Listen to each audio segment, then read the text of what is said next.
எது எது கண்ணியம்னு சொல்லுங்க. என்னை பாலியல் குற்றவாளின்னு நீங்கள் எப்படி சொல்கிறீங்க? நீங்கள் நீதிபதியா? ஒரு பாலியல் தொழிலாளி அவர், அதுக்கு ஆதாரங்களை நான் காட்டவா?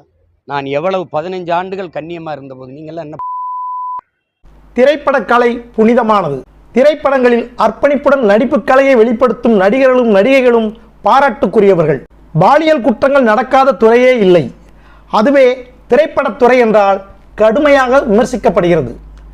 நடிகை தானே என்று கேவலமாக பேசும் இழிபிறவிகள் திரைத்துறைக்கு வெளியே இருக்கிறார்கள். சீமான் சினிமா இயக்குனர் மட்டுமல்ல, நடிகரும் கூட.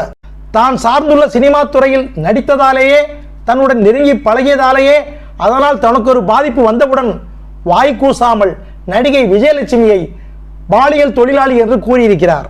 மிஸ்டர் சீமான், உங்ககிட்ட ஒரே ஒரு கேள்விதான். நீங்க அதிபுத்திசாலி சினிமா டைரக்டர் தானே? பிறகு எதுக்கு பொண்டாட்டி மாமாவணி நல்லவன் நினைக்காத, ரொம்ப நல்லவன், கேடு கெட்டவன், உடம்புல துணி கூட இல்லாம செல்போன் கேமரா முன்னால நின்று பேசுனீங்க? என்ன அசிங்கப்படுத்துறீங்கன்னு மூச்சுக்கு 300 தடவை மீடியா கிட்ட ஆத்திரப்படுறீங்க.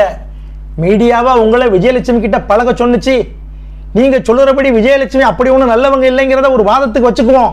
அப்படின்னா அவங்க கூட தப்பு பண்ணன, அவங்கள அந்த நேரத்துக்கு பயன்படுத்திக்கிட்ட நீங்க எப்படி உத்தமரா இருக்க முடியும்?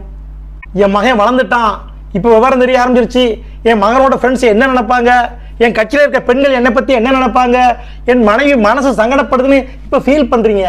இந்த அறிவெல்லாம் மாமா கேடு கட்டவன்னு விஜயலட்சுமி கிட்ட ஸ்டேட்மெண்ட் கொடுத்தப்ப எங்கே போச்சு? தன் வினை தன்னை சுடும்னு தெரியாதவரா நீங்க? செஞ்ச பாவம் விடவே விடாது, கடைசி வரைக்கும் துரத்துங்கிறத அறியாதவரா நீங்க? அப்போ விஜயலட்சுமி கூட பண்ணினது தப்புன்னா இப்போ பண்ணிக்கிட்டு இருக்கிறது அதை விட பெரிய தப்பு. நம்பி பழகி பொண்டாட்டிங்கிற உரிமையோடு விஜயலட்சுமி இருந்த காலகட்டத்தை உங்களால மறைக்கவே முடியாது. வீடியோ ஆதாரமே இருக்கு. இப்ப விஜயலட்சுமி கண்ணீர் விட்டு கதறாங்க. இந்த பாவத்தை எங்கே போய் தொலைக்க போறீங்க? நான் பாலியல் தொழிலாளியா?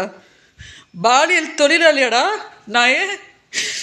டேய், இந்நாள் வரைக்கும் நீ தச்சிருப்படா. இந்த நொடியிலிருந்து நீ எப்படி செருப்பால் அடிக்க வாங்க போறேன்னு பார்.